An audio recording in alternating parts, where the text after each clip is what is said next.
tell you why you should never go into places that have heavily demonic activity being disrespectful and thinking you can get away with it. I went to Zach Bagan's Haunted House Museum in 2017 with my ex-wife in Las Vegas. This is an 18 and up only, guys, so if you're a minor, don't even try. They will not allow you in. You have to sign a waiver, and on that waiver back then, it stated that whatever happened to you once you left the property, you cannot sue the place for it. You just can't.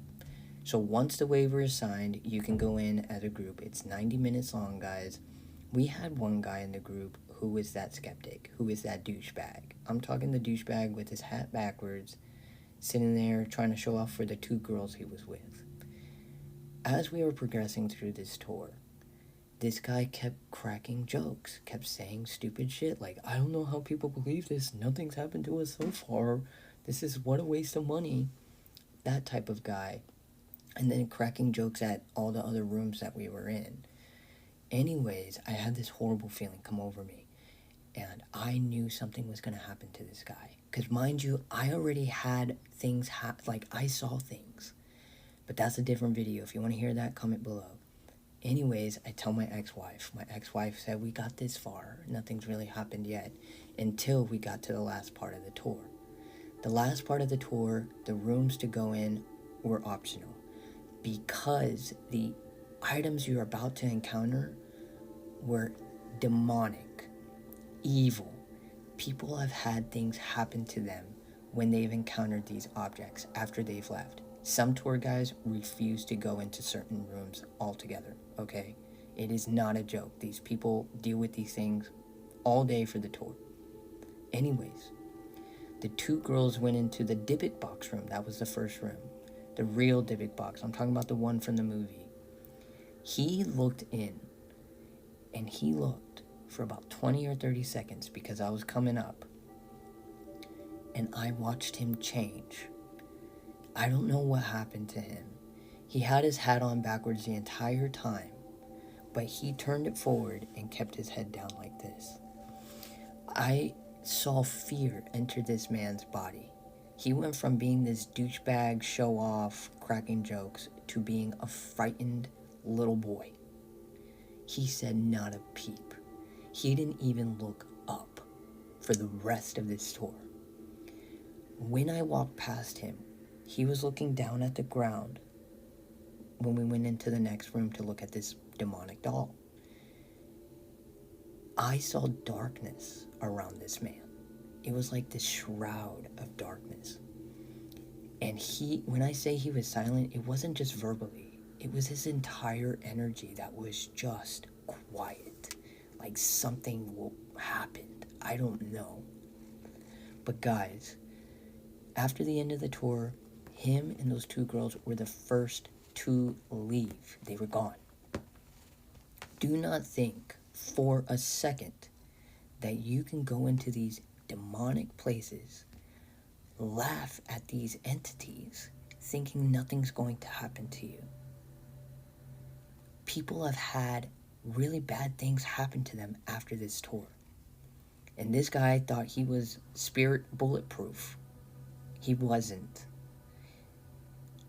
If you're going to these places, protect yourself. If you do not know how to protect yourself, the best way to protect yourself is just to not go at all. Because these entities that we came across, their whole purpose in this world is to bring suffering, agony, bring you pain, and to ruin you. I don't know what happened to that man, but he did not leave as a skeptic. I could tell you guys that much. So if you're going, please be careful. But the best safety is just to not go at all. Spooky story time on our experience at the Zach Bagan's Haunted Museum. If you don't know, Zach Bagans is the lead investigator in the show Ghost Adventures, and he has a haunted museum in Las Vegas. My husband and I went for the first time in 2019, and my husband is very skeptical. I believe in everything, and he feels like everything always has an explanation, which is fine. At this museum, Zach Bagans owned so many crazy things, like things that belonged to Charles Manson, John Wayne Gacy, all the murders, and the most haunted artifact known is the Dybbuk box, and he is the owner of that as well. So you can just imagine the levels of spook inside that place, and it's huge, it's massive. So we go through the whole tour, living our best life. At the very end, there is a gift shop, and then when we're done shopping, we wait for our Uber to take us back to the strip. As we're waiting, my husband is kind of like doing that, and I'm like, what happened? And I lift his shirt up, and there's red markings, like a scratch up here, and it's red. Of course, he brushed it off. He's like, I probably scratched myself with something. Cool. What's crazy is that when we went to Vegas, we had 2 of our dogs that were pregnant, both of them at the same time. We left them with my in-laws, and soon when we got back from Vegas, we had the worst luck ever.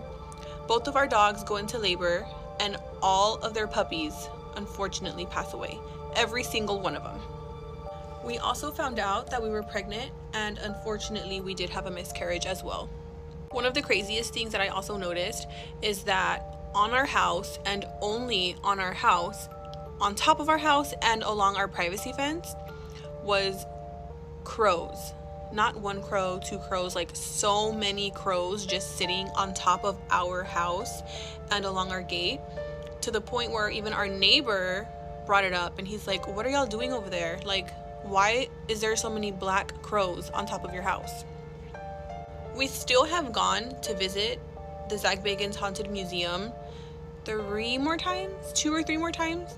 It's an amazing experience, but if you go, make sure that you cleanse yourself, that you sage yourself, that you sage your space, that you respect that space, because I do feel that something followed us, and like I mentioned, we had the worst luck ever.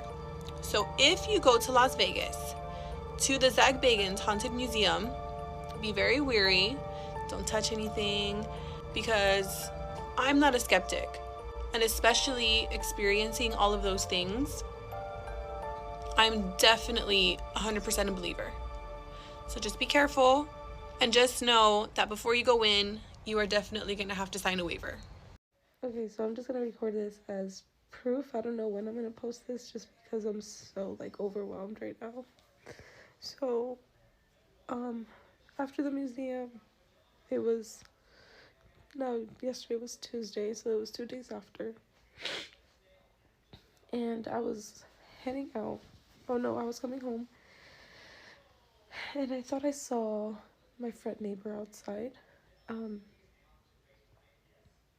waving. I saw a white figure, and I just saw a wave. And I kind of glanced, because my eyes were a little blurry too. But I thought I saw someone standing there. So when I got out the car, there was nobody there across the street waving at me anymore. And I was just like, okay, whatever. So I'm walking up to my house, and I just hear, hi. And I just booked it, because I got this very scary feeling. So I headed out again, because I was going to go to the gym, and I was talking to a friend, and he was like, that doesn't sound good, because I was very scared. I kept thinking I saw figures, and I was just like, man, I just have to get where I'm going and just relax. And I was going to the gym, so I knew I was going to kind of release all this weird tension I was feeling, and anxiety I was feeling. So I went to the gym. He was telling me to pull over and just relax, but I was just like, no, I just have to get here. And he was giving me great advice, but I was just not listening. I just wanted to get to where I was going. So I ended up having a conversation that night, that I thought it was okay. I was fine. But as soon as I drove away, I just had this huge overwhelming feeling of sadness, extreme. So I ended up going to sleep easily. I forced myself to bed, but I kept waking up in the middle of the night. And I woke up, and I was just like, oh my gosh, why do I feel like this? I just kept crying and crying and crying. And I showered again, and I was like, I just need to relax. I don't know what the hell's wrong with me. I just need to relax. And again, crying and crying and crying. It is 12:57 right now, and I haven't got out of bed. I've just been crying, and anything makes me cry. I think about one little thing, and I'm just sobbing.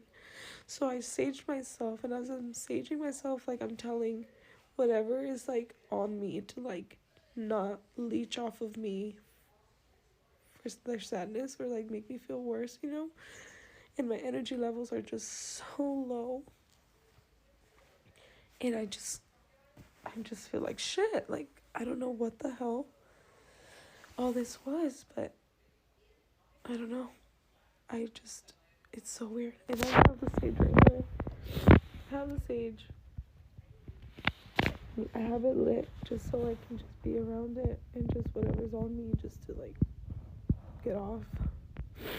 So did you guys see the before and after videos of, like, everyone going, this is me before entering and then this is me after entering? And they're talking about the Zak Bagans Haunted Museum in Las Vegas.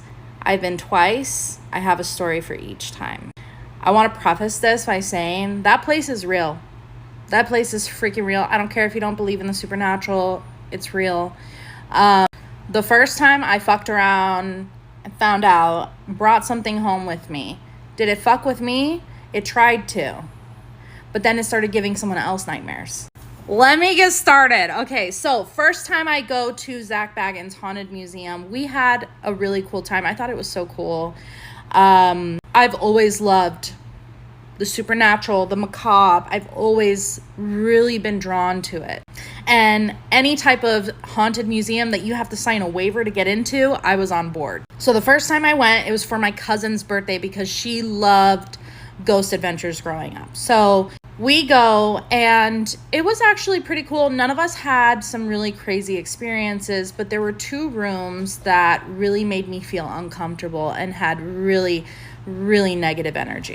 The first room that really fucked with me was the Dybbuk box room. At this point, the Dybbuk box room only had just the plexiglass covering the Dybbuk box with salt around it and sage, and it wasn't how it is current day if you've been recently. It's like souped up, the level of spiritual protection Zak has placed on the Dybbuk box. But we're in the Dybbuk box room, and as I'm in there, I could just feel the heavy energy of that room.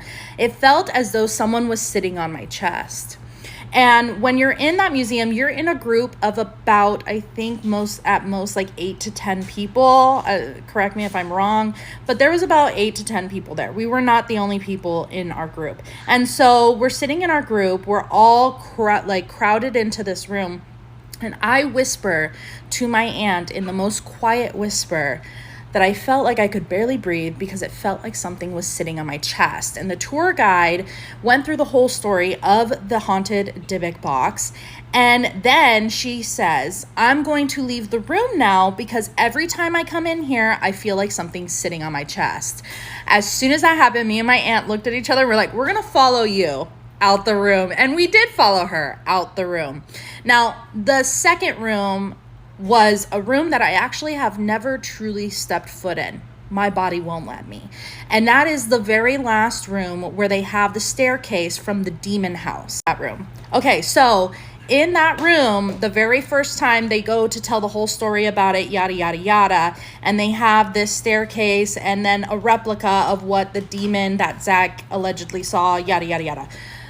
I went to go step into that room. That room felt so disgusting to me, worse than the Dybbuk box room. I said, oh, hell no. I literally said it just like that, and I stepped right back out. Everyone else went into the room, walked out. Fine. We drive all the way back. This is from Vegas, driving to Arizona.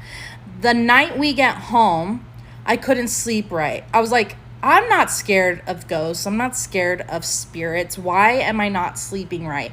I knew something was trying to fuck with me. So I was like, you know what? Forget this.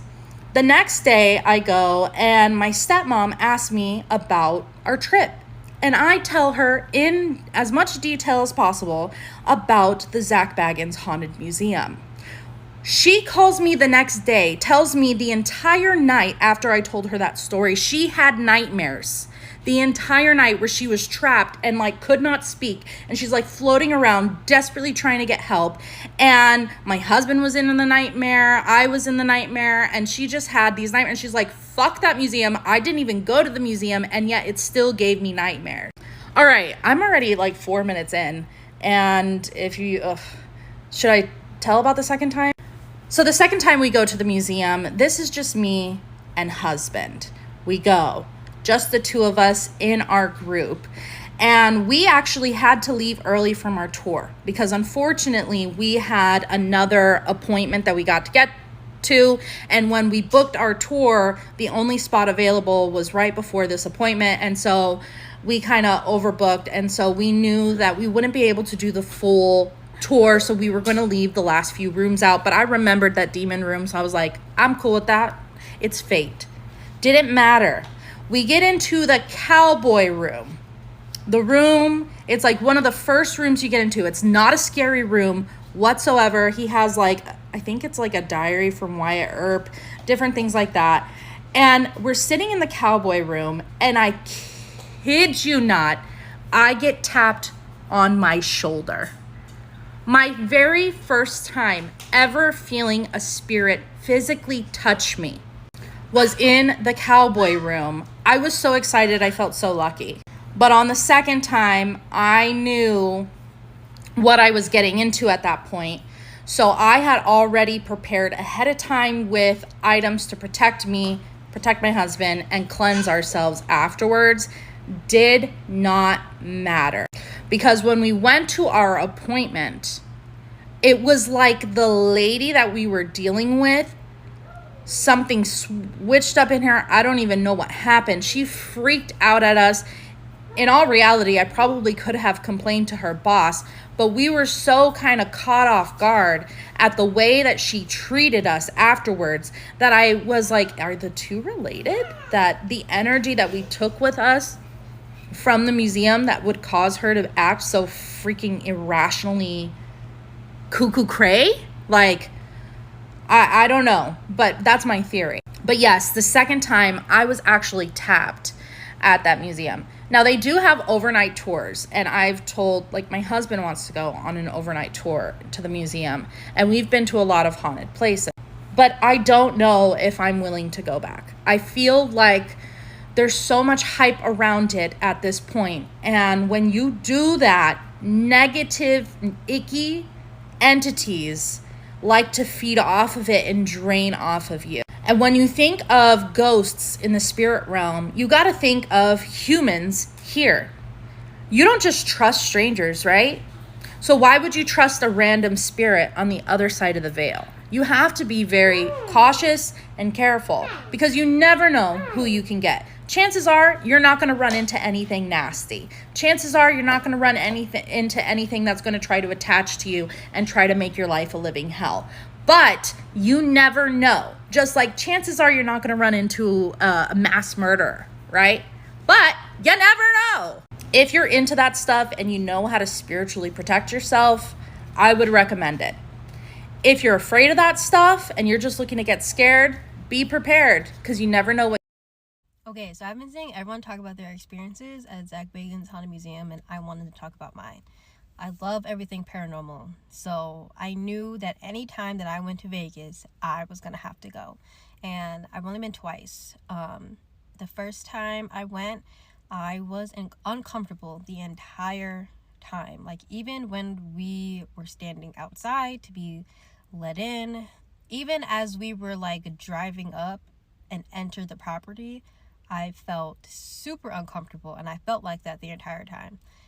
The only time I felt like myself was when I was back at my hotel after the tour was over. And I don't know, like, I also felt like I was being watched. And it was really creepy to look in the direction where I felt like it was coming from and to see no one standing right there. And at the end of the tour, I don't even know if they are doing this anymore, but we were able to do a spirit box session with one of the dolls, and something told me, like, not to ask any questions. So I didn't ask anything. I just stood there.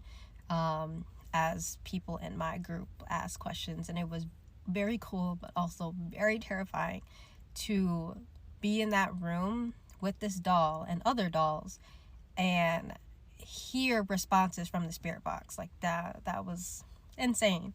The second time I went with some friends, and I felt completely fine. I felt fine when we were standing outside. I felt fine as we pulled up. I felt fine during the entirety of the tour, except for one instance. And that was when we were, I believe it was the Corkian van. I hope I'm pronouncing that right. He's the doctor who was doing like assisted suicides, and I had seen this before. Like, this was on the tour, the first tour that I went on. So I mean, this was all, it wasn't like new to me, but I suddenly felt lightheaded, and it kind of just hit me out of nowhere. Like, I was standing there, and then all of a sudden I felt like I was gonna pass out. I felt dizzy. Like, I honestly felt like I needed to sit down. And I went up to the tour guide and I asked her, I was like, hey, I need some water. She gave me some water, and she asked me what was going on. And I said, yes, I just feel very, very lightheaded. And she was like, yeah, that's not uncommon to experience in there. And as soon as we left that room, I was fine. Like, there was nothing wrong. And like, I made sure to monitor myself more, like even throughout the tour. And when we were able to see the stairs of Demon House, I stayed because I wanted to see. And as soon as I did, something told me to get out. I was like, yep. I said, I need to leave. Whatever told me to get out, I was gonna listen to it. And I left. And I still made sure that, I was respectful throughout, the entire tour, even the first time I went, saying hello, goodbye, because I didn't want anything following me home. I didn't want any attachments or anything like that. But it was a little trippy because, like I said, the first time I didn't experience anything like that. And then to go back a second time and to just feel lightheaded like that, it was honestly a little scary. Because I felt like I was gonna fall over. I felt like I needed to hold on to something to keep me up. Is this gonna keep me away? No. I'll be back at some point. I enjoy going, and I know Zach is always like adding to his collection of things in the museum. So I mean, I'm gonna be back.